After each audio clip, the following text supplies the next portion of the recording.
ఎల్కతుర్తి సభలో కాంగ్రెస్ ను విలన్ అన్న కేసీఆర్ పై మంత్రి కోమిటిరెడ్డి వెంకటరెడ్డి తీవ్ర స్థాయిలో ధ్వజమెత్తారు. కేసీఆర్ నోటిని డ్రైనేజ్ తో పోల్చారు. అన్నం తినే వారికి సోయి ఉండాలని ఎద్దేవా చేశారు. తెలంగాణ పేరిట 10 ఏళ్లలో 10 లక్షల కోట్లు సంపాదించుకున్నామని ఫైర్ అయ్యారు. బీఆర్ఎస్ హయాంలో అంతా కలిసి రాష్ట్రాన్ని దోచుకు తిన్నారని మండిపడ్డారు. నీది నోరియా డ్రైనేజ్ మోరీ నా కేసీఆర్ కాంగ్రెస్ విలన్ అంటావా? తెలంగాణ ఇచ్చిన కాంగ్రెస్ పార్టీని తిడతావా? నువ్వు ఏమన్నా అన్నం తింటోనికి సోయి ఉండాలి. తెలంగాణ ఇచ్చినావు, 10 ఏళ్లలో 10 లక్షల కోట్లు సంపాదించుకున్నావు. సగం మంది జైళ్ళలో ఉన్నారు, సగం మంది అమెరికాలో ఉన్నారు. ఎవడెక్కడ దాచుకున్నాడో తెలియడు.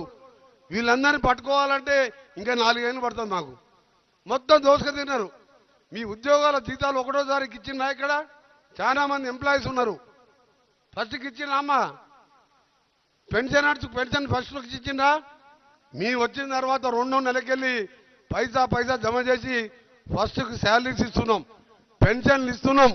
ఇంకా ఇవ్వవలసిన డ్యూస్ ఉన్నాయి రిటైర్డ్ ఎంప్లాయీస్. ఇవన్నీ కూడా ఎవరు చేసిను? దళితులు ముఖ్యమంత్రి చేస్తా, కేజీ టు పేజీ అని, డబుల్ బెడ్రూమ్ అని, ఇట్లా మేము కూడా 100 అబద్ధాలు చెప్పి తెలంగాణ ఇచ్చిన వస్తే మేము కూడా అధికారం వస్తుండే. కానీ మేము అబద్ధాలు చెప్పాం, చేసేదే చెప్తాం, చెప్పింది చేస్తాం. కేసీఆర్ ఇక నేను ఆగే లేదు, రేపటికెళ్ళి చూపిస్తా నా సంగతి అంటుండు. నీకు చక్కగా గట్టిగా నిలవడనే నిలవడరాదు ఆయనకు.